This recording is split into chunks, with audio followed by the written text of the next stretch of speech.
বন্ধুরা, আজকে একটা নতুন গল্প নিয়ে আসলাম তোমাদের মাঝে। এটা সত্য এবং বাস্তব জীবনের ঘটনা। শেষ পর্যন্ত শোনার অনুরোধ রইল। শুনলে তোমার মধু চলে আসবে। দেরি না করে চলো শুরু করা যাক। আমি আর আপনি প্রতিদিন রাতে এক রুমে থাকতাম, কিন্তু মাঝে মধ্যে প্রায় লক্ষ্য করতাম আবু গভীর রাতে ঘুম থেকে উঠে অন্ধকারে কোথায় যেন চলে যেত।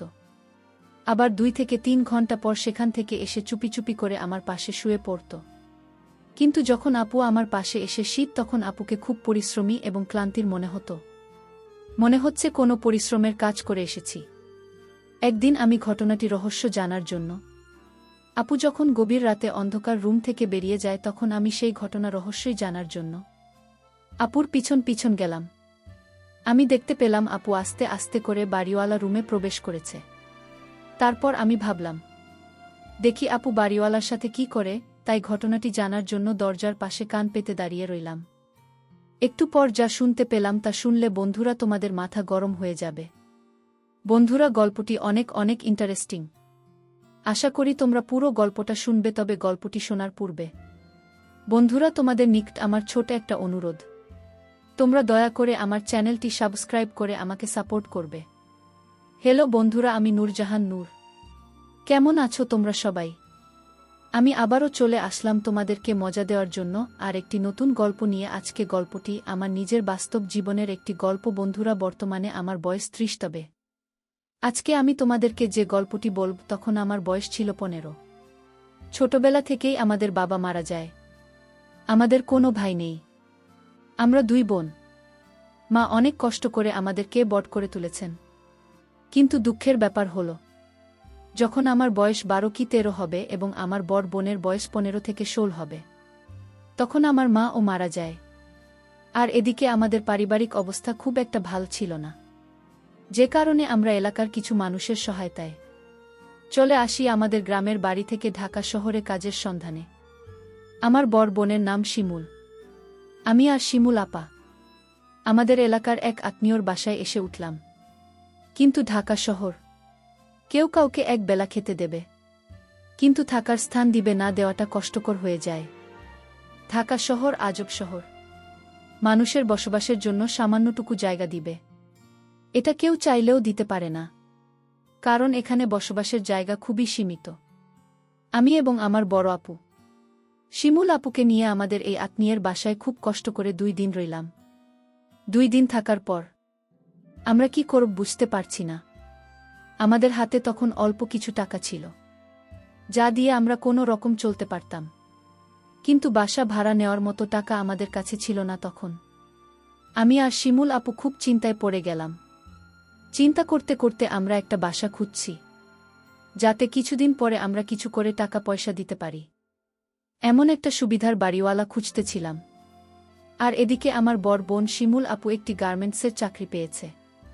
আমাদের এলাকার এক আত্মীয়ের মাধ্যমে তিনি গার্মেন্টসের চাকরি পেয়েছেন। বদলাপুর চাকরি পেয়েছেন, ঠিক আছে, কিন্তু আমি কি করব?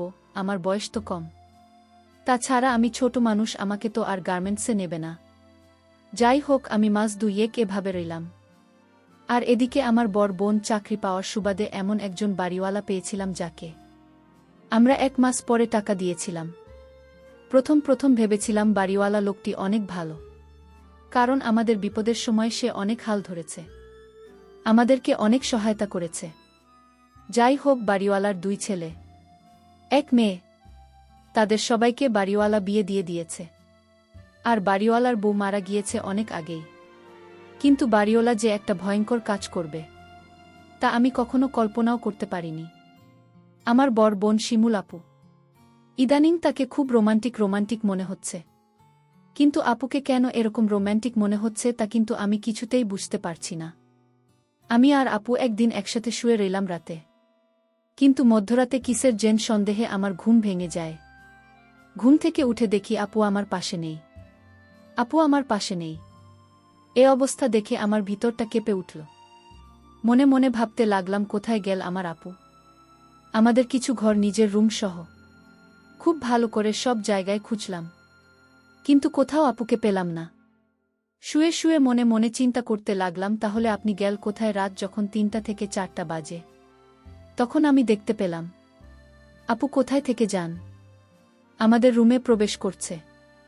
আপু আসতেই আমি জিজ্ঞেস করলাম, আপু কোথায় গিয়েছিলেন এত রাতে? আমি তোমাকে অনেক জায়গায় খুঁজছি, কিন্তু পাই নাই। কোথায় গিয়েছিলে আপু, বলো না। আপু কোনো কথা না বলে একবারে চুপ করে রইল।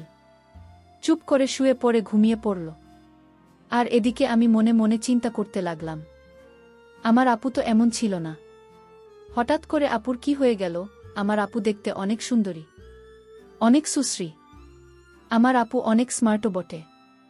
পরের দিন সকালে উঠে আপু একবারে রেডি হয়ে আবার গার্মেন্টসে কাজের উদ্দেশ্যে চলে গেল। আর আমার বয়স কম হয়, আমি তো আর গার্মেন্টসের চাকরিতে ঢুকতে পারছি না। কিন্তু মনে মনে ভাবছি, আমার বোনের উপর আর কতদিন চলব? আমার একটা কিছু করতে হবে।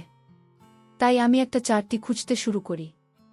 খুঁজতে খুঁজতে আমি একটা চাকরি পেয়ে যাই, একটি কারখানার প্যাকেজিংয়ের কাজ। যাই হোক, এভাবেই চলছিল আমাদের জীবন। কিন্তু আমাদের সবকিছুই স্বাভাবিক ছিল, সবকিছুই ঠিক ছিল। কিন্তু একটি জিনিসেই আমার বিবেককে বারবার বাধা দিতে শুরু করল।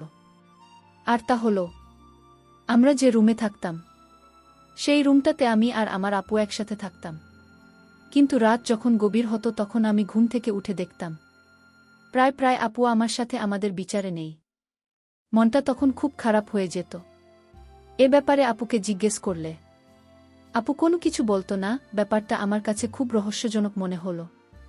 যেখানে আমার নিজের আপন বড় বোন রাতের অন্ধকারে কোথায় যায়, আমি ঘুম থেকে উঠে দেখি আমার পাশে নেই। একদিন আমি ভাবলাম, আপু কোথায় যায়, কি করে? এই রহস্যটা আমাকে জানতেই হবে। আমি একদিন ভাবলাম যে আজকে সারারাত ঘুমাব না, কিন্তু ঘুমের ভান ধরে পড়ে রইব। দেখবা আমার বড় আপু কোথায় যায়। রাত যখন 1-2টা বাজে, তখন দেখলাম আপু আস্তে আস্তে উঠে দরজা খুলে কোথায় যেন যাচ্ছে। আমিও চট করে উঠে গেলাম। উঠে আপুর পিছু নিলাম।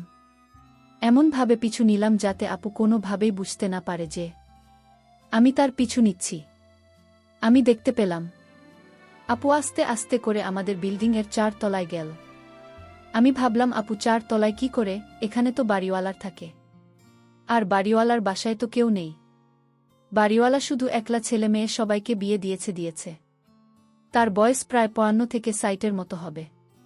বাড়িওয়ালার বয়স যদিও একটু বেশি, কিন্তু সে দেখতে এখনও অনেক শক্তিশালী পুরুষের মতো। আর তাছাড়াও বাড়িওয়ালা শরীরের প্রতি খুব কেয়ার করে। তাদের কোনো অভাব নাই তো, যে কারণে শরীর স্বাস্থ্যের প্রতি তারা প্রচুর যত্নশীল হয়। আমি দেখতে পেলাম আপু আস্তে আস্তে করে বাড়িওয়ালার যে রুমে থাকে সে রুমে প্রবেশ করে গেল। কিন্তু আমি একটা জিনিস দেখে খুব আতঙ্কিত হয়ে গেলাম। বাড়িওয়ালার রুমের দরজা ভেতর থেকে লাগানো ছিল না। তাহলে কি প্রতিদিন ও সেখানে যেত? ভাবতেই মনের ভেতরটা ফুপিয়ে কেঁদে উঠল। আপু সরাসরি বাড়িওয়ালা রুমের ভিতর ঢুকে গেল। ঢুকে গিয়ে আস্তে আস্তে করে দরজা ভিতর থেকে লাগিয়ে দিন। আমি খুব সাবধানতার সাথে আস্তে আস্তে বাড়িওয়ালার দরজার সামনে গিয়ে কান পেতে শোনার চেষ্টা করলাম সেখানে কি হচ্ছে। আপু সেখানে কি করে, কি হচ্ছে সেটা জানার জন্য আমি সেখানে কিছুক্ষণ কান পেতে দাঁড়িয়ে রইলাম। কিছুক্ষণ পরে শুনতে পেলাম সেখান থেকে এক অদ্ভুত ধরনের আওয়াজ আসছে। যে আওয়াজটা শুনে আমার সমস্ত গায়ে শিহরিত হয়ে উঠল। বাড়িওয়ালার সাথে আপুর এরকম অবস্থা দেখে আমার খুব খারাপ লেগেছিল।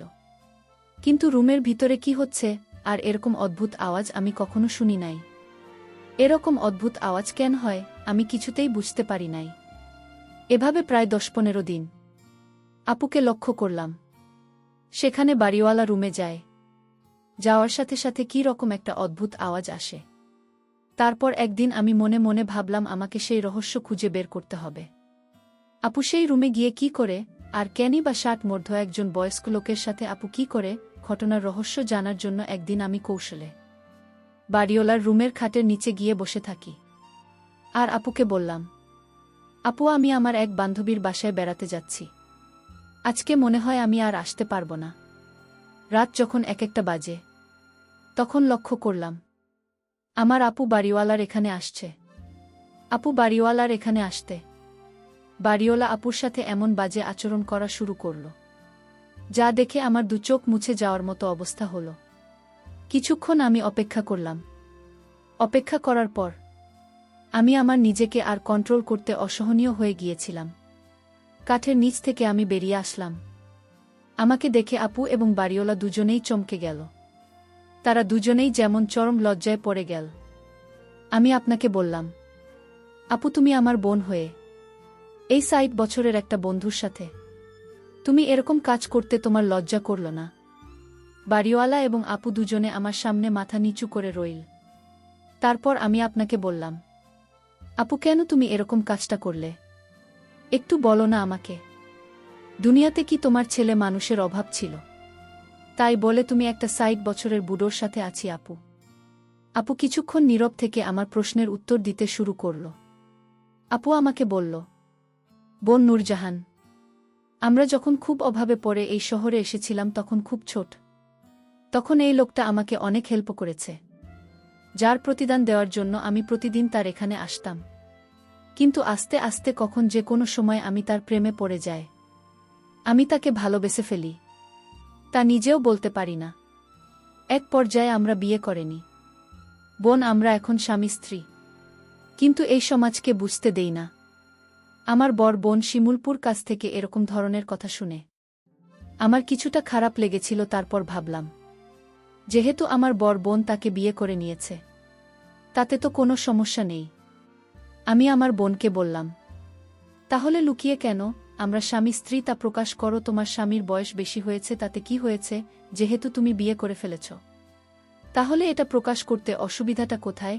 তারপর এক পর্যায়ে আমার বোন এবং বাড়িওয়ালা আমার বোনকে স্বীকৃতি দিয়ে সমাজের কাছে এটা প্রকাশ করল। কিন্তু বাড়িওয়ালার স্বভাব চরিত্র খুব একটা ভাল ছিল না। সে আমার দিকে মাঝে মধ্যে কেমন করে জেনে তাকিয়ে থাকত। আর সবচেয়ে বড় কথা হলো, যখন আমার আপু তাদের বিয়ের কথা প্রকাশ করে, তখন থেকে আমি আপনাদের বাসায় থাকি। আর আমার দুলাভাই আমার দিকে প্রায় প্রায় জেগে থাকত। আমাকে লুকিয়ে লুকিয়ে দেখার চেষ্টা করত। আপুর বিয়ে হওয়ার পর আপু গার্মেন্টসের চাকরি করে না। গার্মেন্টসে চাকরি টোটাল ছেড়ে দিয়েছে। আমাকে কোনো কিছু করতে দেয় না। দুলাভাই আমাদের ফ্যামিলির সমস্ত খরচ বহন করে। একদিন যখন আমি ঘুমিয়ে রইলাম, গভীর রাতের লক্ষ্য করলাম কেউ আমার সাথে খারাপ কিছু করার চেষ্টা করছে। প্রথমত আমি ভাবছিলাম সেটা আমি স্বপ্ন দেখছি, কিন্তু যখন বিষয়টি আরও জটিল হতে শুরু করল, তখন আমার ঘুম ভেঙে গেল। আমি অনেক জোরাজুরি করার চেষ্টা করছি ছোটার জন্য, কিন্তু কোনোভাবেই ছুতে পারছিলাম না। মনে হচ্ছিল যেন আমার উপর ক্ষুধার্ত বাঘের মতো আক্রমণ করেছিল। শেষ পর্যন্ত অনেক পরিশ্রম করে আমি তার কাছ থেকে নিজেকে ছাড়িয়ে নিয়ে আমার রুমের বাতি অন করতে দেখলাম। সে তো আর কেউ নয়, সে আমার বর বোনের স্বামী, অর্থাৎ আমার দুলাভাই। ৭ বছরের মধ্যে একটা লোকের যে এত পাওয়ার, এত শক্তি, তা যদি তার সাথে আমি ঘনিষ্ঠ না হতাম, তাহলে কখনো কল্পনাই করতে পারতাম না। অবশেষে আমার দুলাভাই আমার উপর যে অন্যায় অত্যাচার জুলুম করেছিল, প্রথমত ভেবেছিলাম সেটা আমার কিছু হবে না, কিন্তু ২ থেকে ২.৫ মাস পর আমি অনুভব করতে পারলাম যে আমি সন্তান সম্ভবা। বিষয়টি যখন আমি জানতে পারি, তখন আমার খুব খারাপ লেগেছিল। আমি কি করব কিছু খুঁজে পাচ্ছিলাম না। তারপর আপুর কাছে বিষয়টি পরিষ্কার করে খুলে বলি, আপু দুলাভাইকে অনেক বকাবকি করে, অনেক তিরস্কার করার পরে আপনি যেই সিদ্ধান্ত নিল যে দুলাভাইয়ের সাথে আমাকে বিয়ে দিবে, আর তা না হলে সন্তানের কি হবে? সন্তানের এমন এক পর্যায়ে গেল যেখানে যদি সন্তানটাকে আমি নষ্ট করে ফেলি, তাহলে আমার জীবনের হুমকি হয়ে দাঁড়াবে। ডাক্তারের কাছে পরামর্শ নিলে ডাক্তার বলল, এটা নষ্ট করার কোনোভাবে উচিত না। তারপর আপনি নিজের থেকেই আমার দুলাভাইকে বিয়ে দিয়ে দিন। হয়ে গেলাম বনে বনে সত্যি। বন্ধুরা, এখন আমি আর আমার বোন মিলে খুব ভালোই আছি। বন্ধুরা, যদিও আমার দুলাভাই প্লাস জামা একটু বয়স বেশি, তারপরেও আমাদেরকে তিনি খুব সুখে রাখেন। বন্ধুরা, তোমরা সকলে আমার জন্য দোয়া করবেন।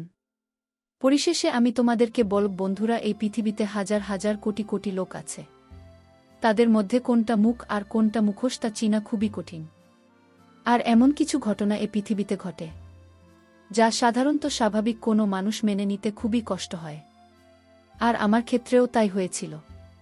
তারপরেও ভাগ্যের পরিহাসে মেনে নিতে বাধ্য হয়েছিলাম। বন্ধুরা, আজকে এই পর্যন্তই। আবারও আসব তোমাদের মধ্যে নতুন কোনো ভিডিও নিয়ে। ভিডিওটি যদি তোমাদের ভালো লাগে তাহলে একটি লাইক দাও। প্রতিদিন আমি তোমাদেরকে একটা করে নতুন গল্প উপহার দেব, তাই তোমাদেরকে অনুরোধ করে বলছি, তোমরা যদি এরকম ধরনের ইন্টারেস্টিং গল্প পেতে চাও তাহলে দয়া করে আমার চ্যানেলটি সাবস্ক্রাইব করো। পরিশেষে তোমাদের সকলের সুস্বাস্থ্য কামনা করি। ভিডিওটি দেখার জন্য তোমাদের সকলকে অসংখ্য ধন্যবাদ।